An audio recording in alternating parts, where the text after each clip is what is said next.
transformation of the lives of men in our workforce development model. Better Futures Minnesota engages men with histories of incarceration and homelessness. Our approach reaffirms each man's dignity, instilling self-discipline and behaviors that empower them to achieve self-sufficiency and a better future. We set hard-to-employ men on a pathway to independence through employment in our reuse retail warehouse and work crews, specializing in building deconstruction, property maintenance, appliance recycling, and janitorial services. We strive to create a sustainable future where social equity, economic opportunity, and environmental justice intersect. By addressing these interconnected challenges, Better Futures Minnesota works towards building resilient, healthy communities for all Minnesotans.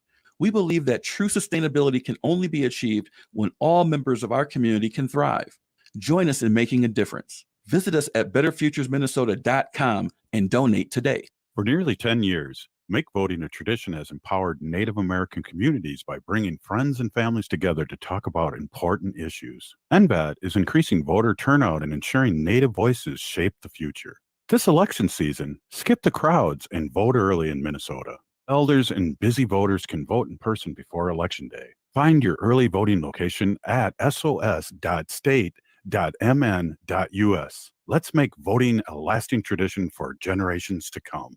If the statistics say that 1 in 3 Native women and 1 in 6 Native men have experienced sexual assault in their lifetime, it means our whole community is affected by sexual violence. 1 is too many. Don't stand by, stand up. Don't engage in acts of sexual violence, and shut down the dirty jokes, the gossip, the victim blaming and shaming. As a community, we can change the way we respond. Contact the Minnesota Indian Women's Sexual Assault Coalition to attend a workshop to learn more. Sponsored by the Minnesota Indian Women's Sexual Assault Coalition. Hey, Cudahy to all my friends and relatives in 4 directions. This is Robert Pilot of Native Roots Radio presents I'm Awake. I'm here to ask you for your support. Finding honest Native-centered news is not easy. But with your support, we're able to provide accurate information about Standing Rock, Line 3, treaty violations, and COVID-19 in our Native communities. Please visit Native Roots Radio Network on Patreon and donate if you can. That's Native Roots Radio Network on Patreon. Pinigigi, and thank you for your support. With a look at your AM 950 weather, I'm Patrick Lilia. Tonight, clear with a low of 48, then Wednesday, sunshine with a high of 74. MIWRC's Real Roast Beef is known for their namesake sandwiches, but don't miss out on all their other great offerings, too. Don't forget the fresh onion rings or fries for a winning combination. MIWRC's is in Roseville on Lexington Avenue, 1 mile south of Highway 36. Visit their website at MIWRCsbeef.com. Portions of Native Roots Radio may be pre-recorded. It's a good day to be indigenous. Get up, stand up. They are going to become more brutal. Couldn't cut, hitting cut again. Because all the hippies were trying to be Indians anyway. They're going to become more repressive because it's a matter of dollars and their illusionary concepts of power. Hey, Victor. We must live in balance with the earth. And also with recent happenings at Wounded Knee. I am awake. Welcome to Native Roots Radio presents I'm Awake, and I'm your host, Wakanja Hade.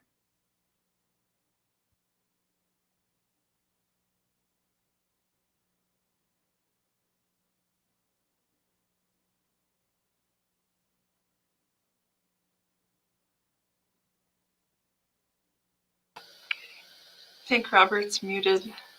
Oops.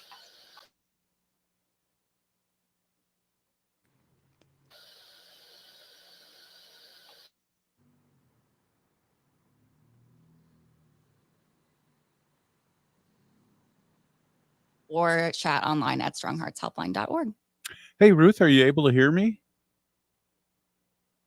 I don't think she can hear. I can hear you now. Yep. Can you hear me? Yes, loud and clear. Okay.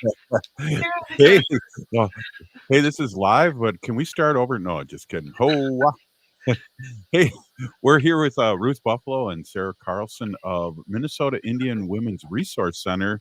And Ruth, you're on all the time. Do you mind introducing Sarah and take it away? I'd like to hear some information about what's going on Minnesota Indian Women's Resource Center.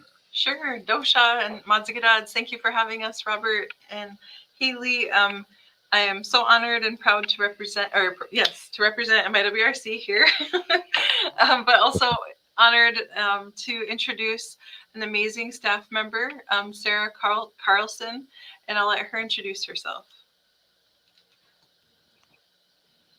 Hello, Bonjour. My name is Sarah Carlson. I am a Red Lake band member, and I've been with MIWRC for a year now as their ICWA kinship worker. I'm with the Family Services Department, and I'm very proud and honored to do the work that we do at MIWRC. Just quickly, I have 3 kids. I live in Richfield, and I've been working in the Native community for about 8 years now. I worked at NAC, and I worked for Red Lake, and been doing work, did some work at the encampments a few years ago, and I'm just very proud to be here. Wow, it's awesome. Ruth, talk, Sarah, I don't know, I hear a little clicking going on in the background. Are there little chipmunks out there in Richfield? I hear. There is a lot, but Squirrels. I think it was my nails tapping on my chair, so I'll stop that. Oh, okay, no problem. Ruth, let's talk about we have a strong warrior here, Sarah, on, and the work that she does. It sounds really interesting. Why don't you ask Sarah some loaded questions? No, some good questions. Oh, what? Sarah, okay, let's see. I'll ask you some tough questions. No, just kidding. What is one of the most? No, I don't want to bring the emotions up too, because I know like the work they do is so critically important. So I would say what is one of the most things that what is an enjoyable thing, or what brings you to work? What keeps you coming back to MIWRC every day? Well, again, I work in the ICWA. I am an ICWA kinship worker with Leah LaChapelle. And our primary role is to assist families that have taken their kin and they're the caregivers for them now. Our referrals can come from counties, CPS, kids that are in foster care. And we have like grandmas taking care of their grandkids, and just to be able to provide them a safe place to heal and be able to provide resources. My program, we preserve families to stay together, and to be able to assist and help our Indian families stay together is very big. I started working as the ICWA kinship in ICWA as I was the Red Lake advocate, I think in 2018, and that's when I learned a lot about ICWA. So again, my program preserves on families sticking together and working hard to find resources and keep those families together and bring some good things back into their life. Like recently, this past year,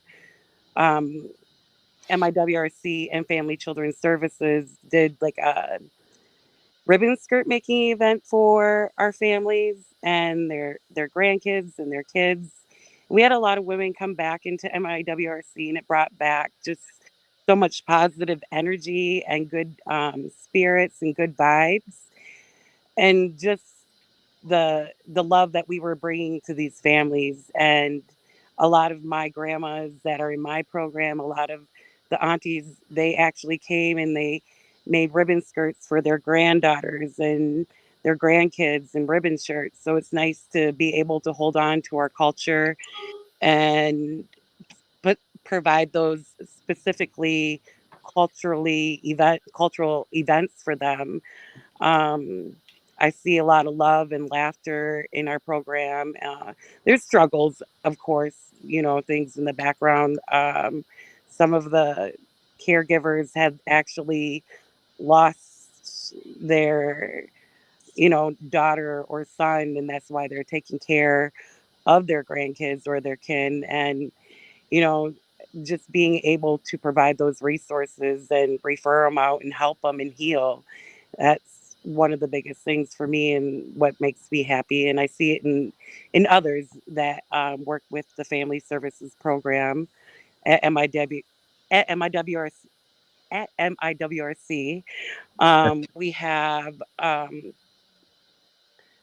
an ICWA liaison. Her name is Anicia, and me and Leah LaChapelle, we're the ICWA kinship workers, and we're partners. And she's been working in the community for many, many, many years, and she just brings a lot of joy and laughter and good spirits to her family, our families, and I see it. And she's very dedicated to helping them. And I see my other coworkers. I work very closely with Leah, so we also have our family home visitor, family spirit family home visitor, who is Lacey, and I can't pronounce her newly married name, Papa Sadora, and we have our life skills parenting worker, Vaughn Hansen, and our director Mariah Smith.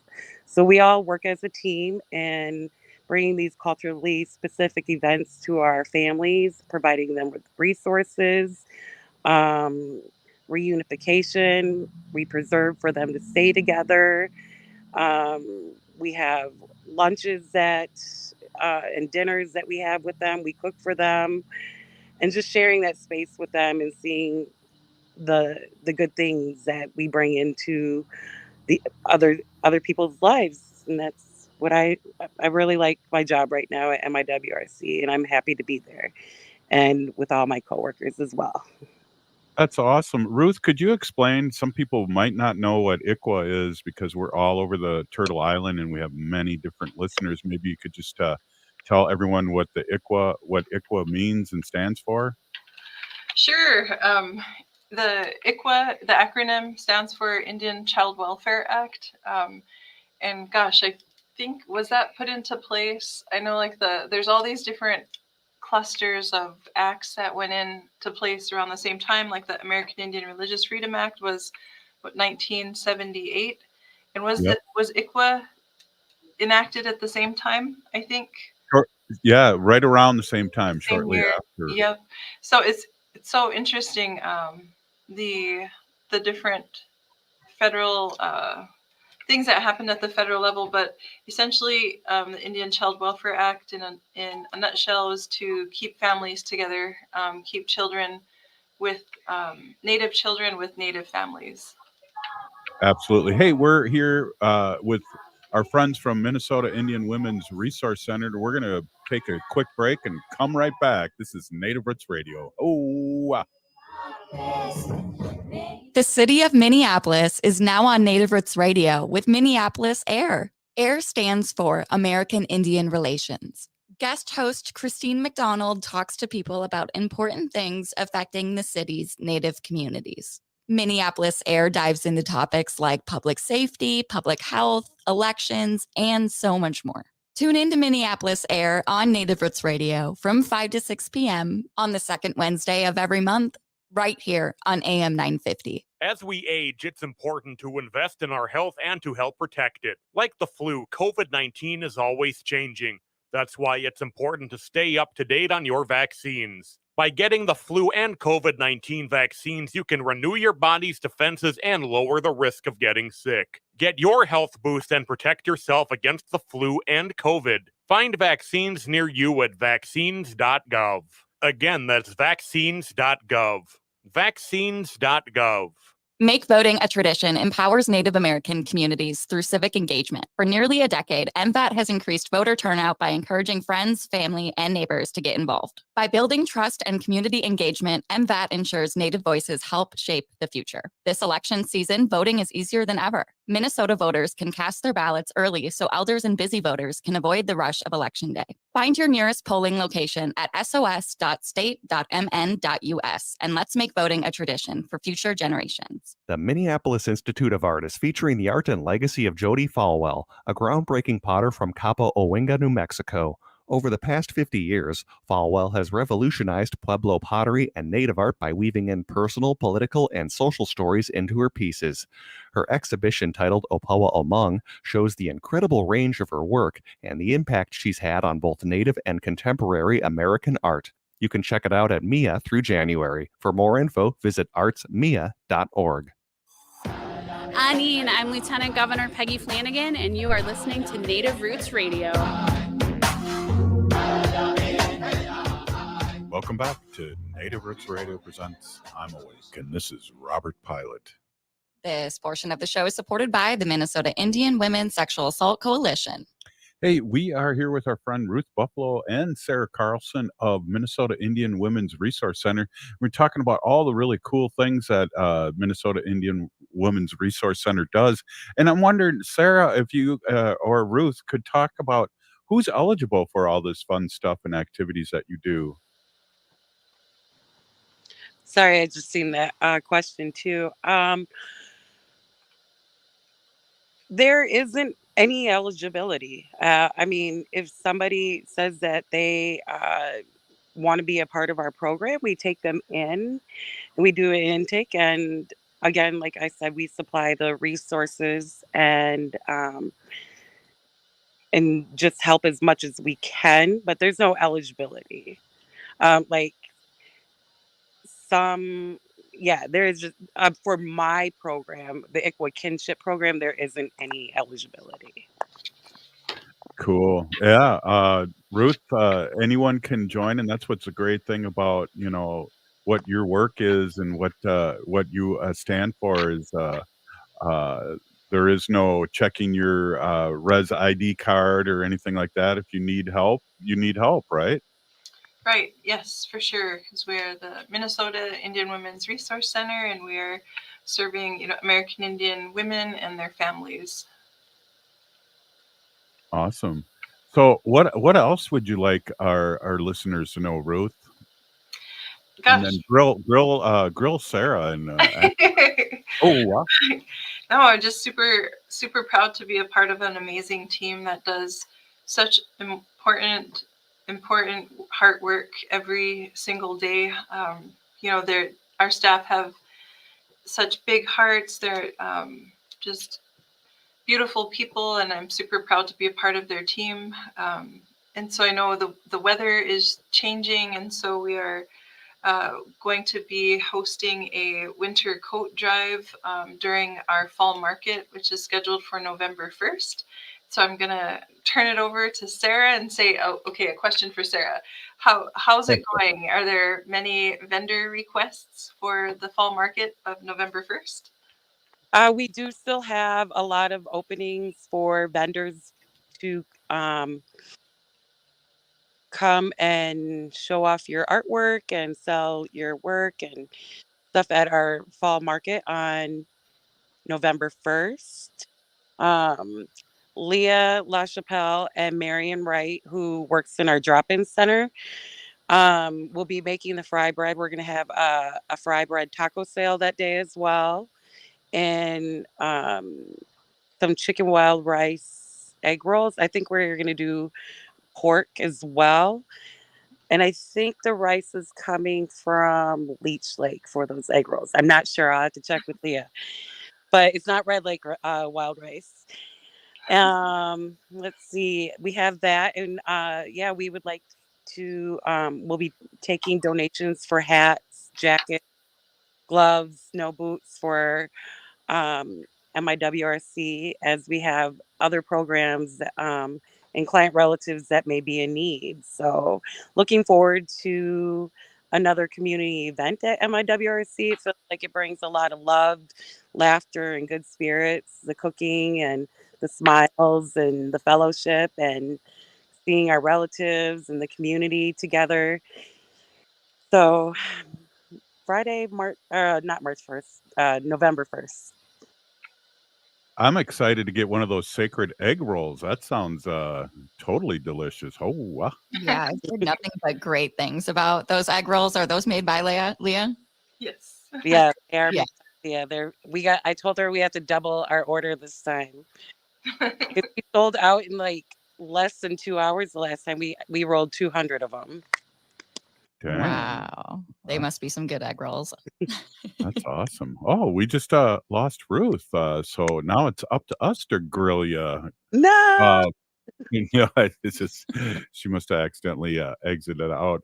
Uh, and you've been working for a couple of years here, and what is some of the great stories you have with reuniting families and the things that you really do there and really support families? Do you have any fun stories or any really heartbreaking stories? I know there's a lot of good and there's a lot of fun and there's also a lot of sadness in our community. Yeah. I mean, my like personal like this working in the community for me has been a very personal it's a personal journey for me. Like I was once knocked down um with like my depression, anxiety, and going through things with my kids, and I utilize that same community to help with my own personal issues. And I utilized NAC, I utilized MIWRC in the past, and I utilized other programs and support groups. And like I kept moving on in my career. I started out as a patient advocate at NAC at the Native American Community Clinic, and just being able to be someone that's there and that's helpful and that really genuinely cares, and the joy that that we bring to these families, means a lot to me. Like I said, a lot of them can be in the trenches with personal things that are going on in their lives, but we help them overcome that.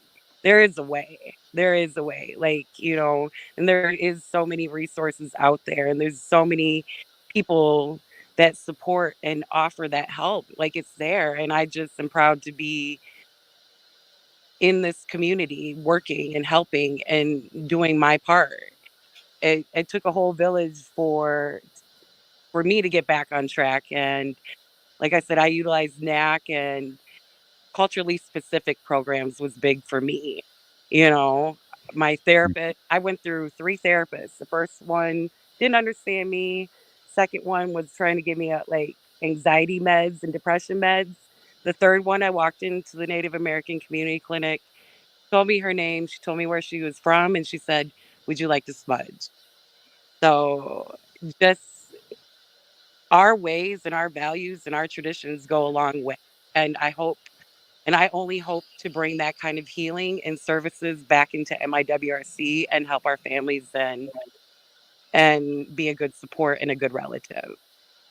Well, Ruth, that's an amazing story about Sarah, and I think it really is proof in the pudding and a great example of what can happen when when uh, when people meet you guys halfway, and a lot of healing and a lot of things. That's an amazing story, Sarah.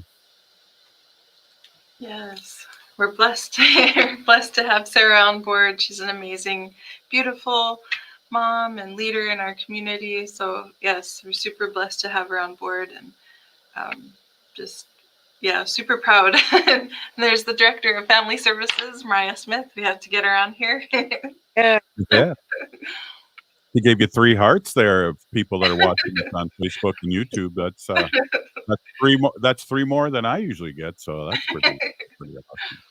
Well, it's just amazing too. And Sarah, again, thank you so much, Peeny Gigi, for sharing your story, because I think it's easier for people coming for help when they hear a story, a success story like yours, and that you can relate and that you've been where they're at, and that goes a long, long way. Yeah. Yeah, Yes, it's it does. oh, go ahead. We have so much exciting things on deck, and yes, it's amazing to come into the building every day and see the staff. And um, Sarah was cooking there for a while in the morning too. Ate breakfast sandwiches. So like our staff are just so amazing. I mean, it's really awesome to be a part of the team here. And I was teasing them the other day. I'm like, you're all Care Bears, you know, because they do such important work. I mean, a lot of it is prevention of further tragedies. And, you know, unfortunately, as Native women, American Indian women, we have the highest rates of you know, violence, you know, surviving violence, fleeing violence. And, you know, we're 10 times more likely to be killed, to be murdered, you know, and keeping our doors open is so very important. And right now we're trying to, you know, cross the finish line with the closing of the housing renovations in the top 2 floors, but we recently hit a hiccup today. And so if people could call their respective city council members and encourage them to encourage their city housing staff to better understand the importance of and why MIWRC needs to stay open and continue serving the community. You know, without MIWRC here, it's going to be a huge gap left of indirect services, of care, of love for Natives, by Natives, and from Natives. So we critically need everybody's support. Again, so if you could contact your respective city council members and encourage them to encourage their city housing workers to better understand the importance of why MIWRC needs to be invested in for future generations, which will also prevent further tragedies, including the unhoused and opioid crisis that we're facing right now. Madzigidads, thank you. Well, Big Peeny Gigi, we'll be talking more about that next week when you come on. That sounds like a good thing to really dig into. Hey, thank you so much, Ruth. I just want to ask you real quick. You only got a few seconds. Is everything good back in the homeland there? I saw fires happening. Yes, it was very scary. My mom, where we live, is located only 4 miles from the huge wildfires. You know, they had 75 to 80 mile per hour winds. And the fire was so unpredictable that the local fire crews had to pull back and for their own safety and prepare, you know, people to evacuate. So my mom and one of my sisters and all the fur babies evacuated to a town 85 miles south of Mandaree, and they made it through the breaks or the Badlands just in the nick of time, because then the roads north of Killdeer were shut down and closed. But thankfully, in our area, there was no fatalities, but a lot of close calls for sure. Well, thank you, Ruth, and thank you, Sarah, for coming on, and thank you for that update. And we'll see you next Tuesday. This is a Native Roots Radio presents I'm Awake, and we support Minnesota Indian Women's Resource Center. We'll be right back. Thank you. Minnesota has the only original wolf population in the continental United States. And 80% of Minnesotans believe the wolf should be protected. Howling for Wolves is asking Minnesotans to respect our true wildlife manager, the wolf. Their survival is critical to our ecosystems, our communities, and even our economy. As highly intelligent animals with strong social bonds, Minnesota wolves deserve to be protected and admired. Learn more at howlingforwolves.org. Let's live and let howl. J&S Bean Factory is a Native-owned, community-supported, cozy, artsy coffee shop which offers roasted on-site beans, live music, and baked goods. Relax in the beautiful outside patio. City Pages writes, voted top 10 coffee shops. Tucked into a quiet corner of St. Paul's Highland Park neighborhood, this coffee shop roasts beans on-site from the best coffee-growing countries in the world. Located at 1518 Randolph Avenue, St. Paul. The good stuff. Every day, our people suffer at the hand of domestic and sexual violence. But you are sacred and deserve to be safe in your own home. Strong Hearts Native Helpline is here to help. Native-centered, empowerment-based, trauma-informed advocates offer safety, sovereignty, and support. Call or text 844-7NATIVE. To chat online, visit www.strongheartshelpline.org. Reach out today. Minnesotans age 65 plus might qualify for Health Partners Minnesota Senior Health Options. The plan includes personal support, coverage for medical, prescription drugs, and dental, plus over 30 extra benefits. Eligibility information is available at healthpartners.com/oneplan. Health Partners is a health plan that contracts with both Medicare and the Minnesota Medical Assistance Medicaid program to provide benefits of both programs to enrollees. Enrollment in Health Partners depends on contract renewal. Fossil fuel camps, like pipeline and oil drilling villages, are increasing violence against our Indigenous sisters. Temporary workers from these camps have led to a surge in sexual assaults. In North Dakota, assaults on women rose by 75% after man camps arrived during the 2000s oil boom. We must hold big oil companies accountable for this violence and demand action. By electing leaders that prioritize the health and safety of our Indigenous communities, we can fight back.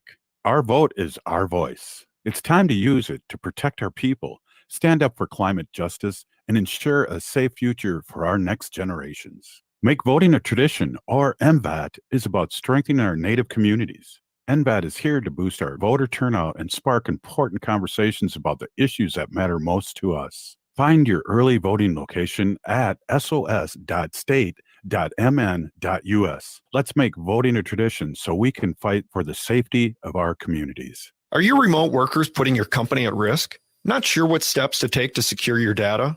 Hi, Mark Sommerfeld from Rymark. The Rymark team is guiding our clients through these difficult times. In fact, demand has been so high, we created an easy-to-follow guide with the 5 steps to securely work from home. It's yours free. Download our 5 steps to securely work from home now at rymarkit.com or call 651-328-8900 for a no-cost how-to discussion. With a look at your AM 950 weather, I'm Patrick Lilia. Tonight, clear with a low of 48, then Wednesday, sunshine with a high of 74. MIWRC Real Roast Beef is known for their namesake sandwiches, but don't miss out on all their other great offerings, too. Don't forget the fresh onion rings or fries for a winning combination. MIWRC's is in Roseville on Lexington Avenue, 1 mile south of Highway 36. Visit their website at MIWRCsbeef.com. Hi, I'm Jane Fonda, and you're listening to Native Roots Radio. And we're back to Native Roots Radio presents I'm Awake, and this is Robert Pilot. This portion of the show is supported by Native American Community Clinic on Franklin Avenue in Minneapolis, honoring health and tradition. Hey, we have State Representative Heather Keeler on, and it's always great to see Heather, and I see she has her Heather shirt on. I should have worn mine. Great to see you, Heather, and lot going on, and I know you're out in the community helping out, and thank you so much for coming on. Well, hello, everyone. I'm glad it worked out. Me and Haley have this like text down that it's like, you got to get to your car. You got to get on the radio, because you're right. We're out door knocking. We actually have been out in Moorhead all day talking to our college students. Now we're out talking to the community, because with less than a month away, it's just critical that we're having these conversations. And, you know, the thing that's coming up is infrastructure, education, access to healthcare, making sure that people can stay in their homes, like livability, right? It's like all the basic things that working families in Minnesota really expect out of their communities. And it's been really interesting, fun, engaging conversations. And people still just don't know where to register, where to go, what to do. So encouraging you all, if you know those things, talk about that in your networks. Talk about that with your friends. Don't just assume everybody has a plan. It's going to take all of us to engage. And so taking a quick break, because it's always good to catch up with family while we're out doing the work. Right on, and I appreciate that, Heather.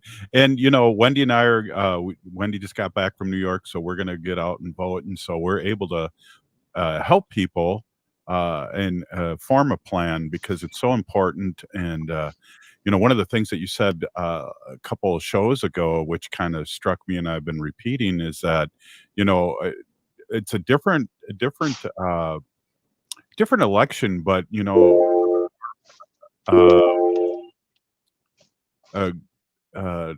you know, the 2016, you know, she was way ahead too at one point. And so this Trump got snuck up on us. And so we want to make sure that we're not sitting on our laurels and that we get out there and vote, and that's not a done deal.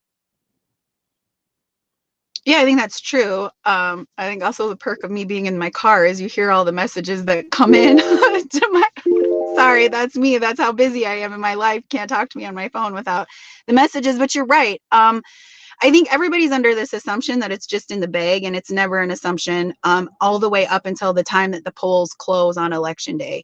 And so, one of the things that I tell people is giving family members and community members rides to the polls is one of the things that we miss a lot.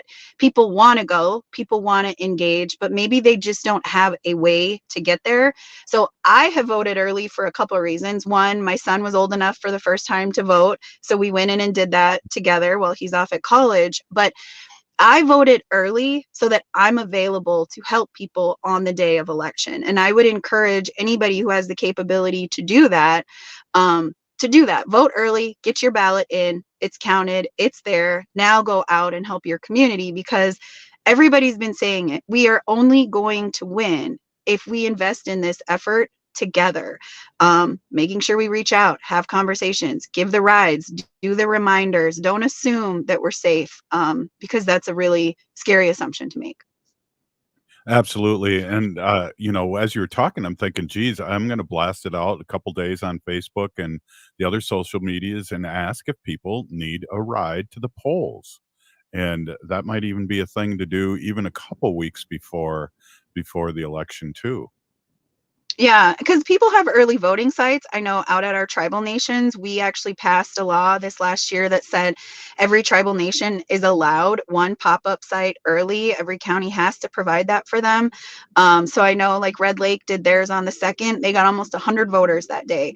And so, even if you can travel out to other areas, not always just in your own district, but are there other areas in the state that maybe need help? Some of our districts have a very large geographic spread. And so making sure that we get across those districts, I think is really key and really important. And I promise you, you will feel better once you've helped somebody else's voice be heard. I promise you that. Heather, we talked to a lot to our Wisconsin relatives on Native Roots Radio, and how important it is. Everyone's vote counts. In each one of those counties, 3 votes is 20,000 votes in each one of those voting districts. And that's how important and how everyone's vote does matter. Right. And I break it down, to some of the local races is, everybody gets really caught up in the upper ticket. And of course, like our presidential race is important. But, as your state representative, I really think what we do at a state level is extremely important. We've put a lot of money into our school systems, our infrastructure, our healthcare, all these different areas. But then even to get more local, your tribal government, your county, your city, your school board, and some of those races are really only decided by 2 or 3 people, and they make a dramatic difference in how things function in your community. And so the ballots are long, they're front and back. And so making sure that people go in and really educate themselves too on who's up and down the ticket. Our state level individuals, we get nervous sometimes. Are you going to go far enough down the ballot to get your local officials elected as well? And so I think some of that just comes with educating yourself on who's on your ballot.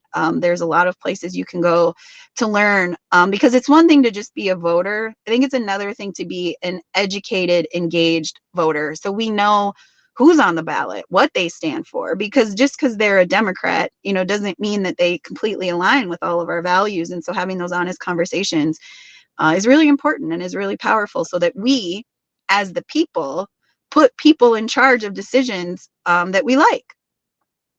Yeah, absolutely. And it's always great to have you on here, because we do want to talk all the way through the ballot, because it is important. It's so important, and your work's important.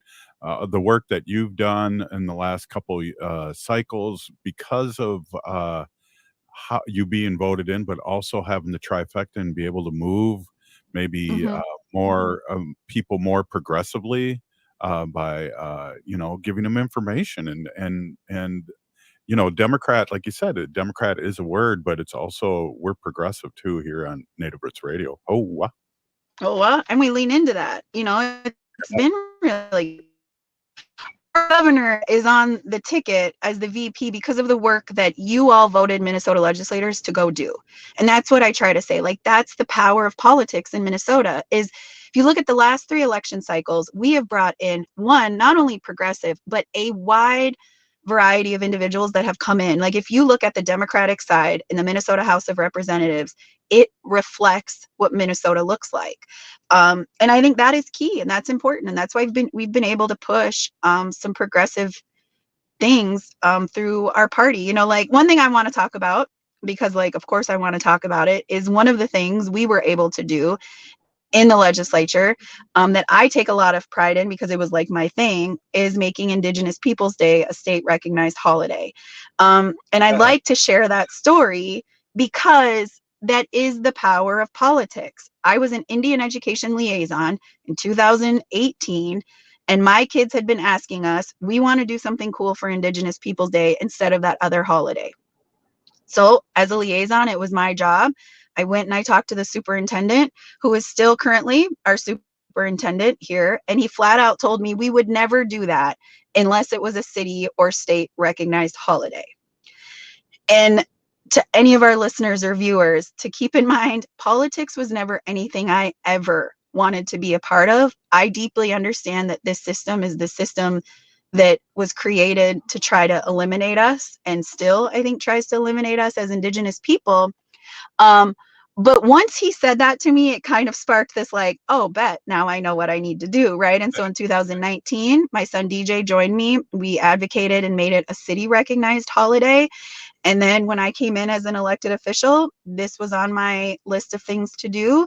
And we pushed and pushed and pushed and passed it as a state recognized holiday, including that if school districts in Minnesota choose to be in school on Monday, they are required to do a minimum of 1 hour of Indigenous education. It can be about language, culture, the beauty of who we are. It doesn't have to be like our history and all the trauma, right? Like it can be really beautiful things. And so if you are a Minnesota resident and you're sending your schools or your kids to a Minnesota school on Monday, be sure to ask them what are they doing for their hour of recognition for Indigenous Peoples Day, because it is a state law. It is state required that your schools do this. But I think that's the power of an Indian education liaison, listening to my students and what they wanted, and hearing what the white leaders were telling me back and turning those no's into yeses now is created a state holiday that we get to be a part of. And with that, we've eliminated Columbus Day. So we didn't just add another holiday. We wiped out one and are now honoring and celebrating what we all believe is the most beautiful culture. Absolutely. Heather, we only got a minute left, and I know you're really busy. I want you to amplify what you said. The reason why Governor Walz is on the vice president ticket is about the work of the legislature. I want you to amplify that. Yeah, I mean, I think that's real. Everything that he's talking about on the big stage, we did that. Like, if you go through your civic and understand how bills become a law, your state legislators are the ones that write the bill, go through the committee, do the testifying. We do all that work. We send it to the governor's desk. He signs it. So, like, as you hear him talking about the work he's done, keep in mind, those are your elected officials. Those are your state representatives and your senators that you all sent to do the work. And so Minnesota is on the big stage right now. You saw in the debates, we talk a lot about the work we've done here. And we take a lot of pride in that. But send us back. Don't take us for granted. Don't take the votes for granted. Engage your community members. Engage your relatives that live in outstate Minnesota. We have a lot of areas that we need to turn purple. And we only do that when we work together. And so being on here is just one of the ways that you spread the word. And Unc, I'm always proud of you for having these conversations. A lot of media spaces don't allow us this opportunity. So whoopee-da for that. Big Peenigee, thank you so much, Representative Heather Keeler. I did not say state senator or governor in this interview, and I just want that to be noted. Great to see you. I appreciate that. Good to see you guys. Take care. All right. Peenigee. Hey, Native Roots Radio will be right back after this short break. Stay with us. Oh, wow. The city of Minneapolis is now on Native Roots Radio with MIWRC. AIR stands for American Indian Relations. Guest host Christine McDonald talks to people about important things affecting the city's Native communities. MIWRC dives into topics like public safety, public health, elections, and so much more. Tune in to Minneapolis Air on Native Roots Radio from 5 to 6 p.m. on the second Wednesday of every month, right here on AM 950. As we age, it's important to invest in our health and to help protect it. Like the flu, COVID-19 is always changing. That's why it's important to stay up to date on your vaccines. By getting the flu and COVID-19 vaccines, you can renew your body's defenses and lower the risk of getting sick. Get your health boost and protect yourself against the flu and COVID. Find vaccines near you at vaccines.gov. Again, that's vaccines.gov. Vaccines.gov. I checked the parking lot before I left work. I looked in my back seat before I got in my car. On my way home, I watched in my rearview mirror to make sure I wasn't being followed. I did all the things I was supposed to do to keep myself from being sexually assaulted. But she forgot. I was her partner. I was her partner. I was her partner. You have the right to say no to your partner. Sponsored by the Minnesota Indian Women's Sexual Assault Coalition. Every day, our people suffer at the hand of domestic and sexual violence. But you are sacred and deserve to be safe in your own home. Strong Hearts Native Helpline is here to help. Native-centered, empowerment-based, trauma-informed advocates offer safety, sovereignty, and support. Call or text 844-7NATIVE. To chat online, visit www.strongheartshelpline.org. Reach out today.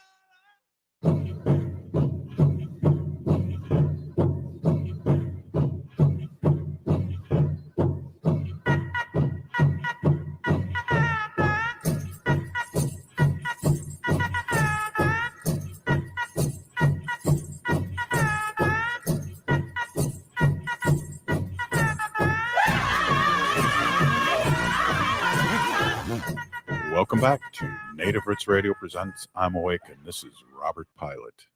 This portion of the show is supported by Howling for Wolves, protecting wolves for future generations. Well, what a great show, Haley, and I hope we don't blow it because this is one for the best ofs. It was really awesome. Yeah, Hey, really well. but we have a lot to talk about here in the last segment here, and there's so much going on, and we want to let all our relatives know all over Turtle Island what's happening. And Haley, I'm going to hand it over to you, and there is so much out there. Could you do me a favor and just turn your mic up just a little bit? Yes. How do I sound? A little bit better. You sound wonderful. Okay. All Well, right, thank you. Yeah, just touching on what Heather and we were talking about in the last segment, voting and early voting. That's something that I was able to do this year. I voted already, got my voter sticker, but yeah, I requested my absentee ballot. It came in the mail within like days of getting approved. The directions were really simple in how to fill it out and then mail it back. And yeah, I actually used my ballot, mn.sos.state.mn.us. And if you go to that website, I think it's on the state's website too, or the government, but they have all the candidate counties. So if you don't know like who you're voting for, like city or county wise, it has all that information right there. So if you vote early, you have your ballot with you at home. You can use resources like that to help make your decision, which I thought was really helpful. Yeah, that is, and that's a real event, and I appreciate that story, and it's exciting too. And maybe we need here to strategize a little more after talking to Heather about our helping our relatives and people that do need a ride to the polls, and that's something I'm very willing to do. Yeah, I think that's a great idea. I haven't really heard too many like groups or individuals doing that in the past, and I think that could help out a lot. We have Minneapolis Air tomorrow. Yeah. Yeah, so we're going to welcome back guest host Christine McDonald with some of her friends from the city of Minneapolis. But yeah, I think there's a lot of things coming up. We've got Indigenous Peoples Day on Monday, October 14th. One of the things too you have in our notes, which people that listen to the show, I only am the one that's unorganized. Haley's very organized, and Haley, we're talking about that free event over at Owamni, the Falling Water Festival, and I know Yeah. you and I've been to that over the years.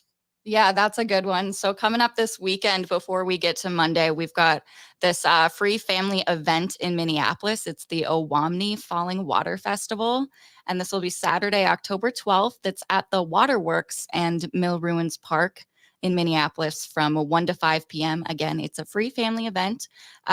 Please come celebrate Indigenous culture with music, art, and food. There's going to be exhibitors and more.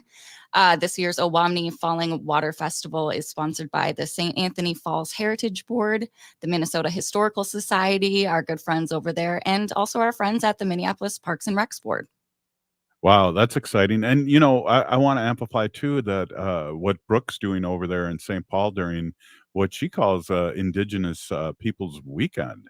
Yeah, that's a whole weekend thing. So if you're in the Twin Cities, or more specifically the St. Paul area, come check out Indigenous Peoples Basketball Weekend Expo at Johnson High School. Again, in St. Paul, this is 2 days, so it'll be Saturday and Sunday, October 12th and 13th. There's going to be basketball tournaments, people coming in from all over Turtle Island. Brooke's going to have some musical artists as well, and all of this is Indigenous and Native arts and music. So come check out some res ball and support people doing really good work in our community and continuing that healthy lifestyle. And there's so much going on. I'm going to have to really go in my fast car and go back and forth from Minneapolis to St. Paul on Indigenous Peoples Day. I know there's things happening, and there used to be a parade at 2 at 4 that went to started at the American Indian Magnet School and we'll have to find out if the parade's still going on, because I Mhm. know there's a feast and being a 4-hour event. I remember all the Native kids and allies would march from Ames down to Mounds Park, and then we'd have a feast, and everything would be cool. But also, there's things happening in Minneapolis too, right around the same time. Yeah, so Indigenous Peoples Day is Monday, October 14th, this coming up Monday, starting us bright and early before the sun even comes up. This is one of my favorite events to Yeah. attend every year. It's the Indigenous Peoples Day sunrise ceremony at Thomas Beach, Bidet, McCoska Yeah. in Minneapolis. And I know that people start to gather around 7 a.m. at Thomas Beach. A couple people before that, I think like Rachel Cupcho Yeah. Banks does the water, The cold water swim. plunging. Yeah, I think you're gonna do that this year, aren't you? I was hoping to. Yeah, I messaged her. She was looking for recruiters to join her in the Nice. That's water. And awesome. yeah, so I'm going to try to do that this year before the sunrise ceremony, but people start to gather around 7 a.m. And then I think the ceremony itself starts around 7:15 and it goes until, I think it's 30 or 45 minutes total.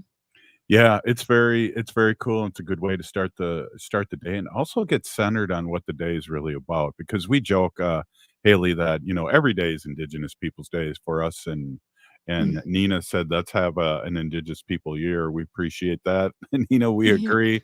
But it is good, and I know it's dark out, but there's a lot of people there celebrating us that are our allies too, that come early in the morning too, which Mhm. politicians and people that are really respectful and low key and just want to be there and support. They're not there, handing out brochures and running for office. And I think that's really a cool dynamic to be able to merge the two and be one big community.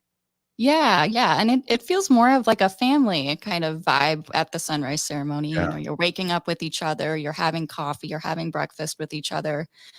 And yeah, it's really good medicine to start out kind of our holiday like that in the morning with the sun and in Mother Nature with Creator, with Mauna. And yeah, Mhm. it's one of my favorite things. But there's activities going on all day Monday. St. Paul, there's going to be Indigenous Peoples Day activities held at the American Indian Magnet School. Right. When is this? From 10 to 2 p.m. in St. Mhm. Paul. Or you can join American Indian OIC and NACD and the crew at Indian Health Board in Minneapolis at American Indian OIC's parking lot. I believe that address is, I had it, but not anymore. Well, But yeah. but that's very cool. And also at night, I do believe there's going to be a powwow at the brand new redone Minnesota Indian Center there on Franklin Avenue, which is just a beautiful building now. Yeah. Yeah. The new Indian Center. I think we got just about a minute left, but I think that's the only powwow that I've heard going on that day, at least around us in the Twin Cities. I'll keep an eye out for other powwows for people who can't make it to Minneapolis. But yes, that powwow will be on Monday, the 14th at the American Indian Center in Minneapolis, starting at 5 p.m. Yeah, definitely. Hey, I want to thank Ruth Buffalo and her guest, Sarah, and also State Representative Heather Keeler and Haley Cherry for all the great work and what makes this a great show. We're still here. We are the seventh generation. And free Leonard Peltier now. In my way, in my best.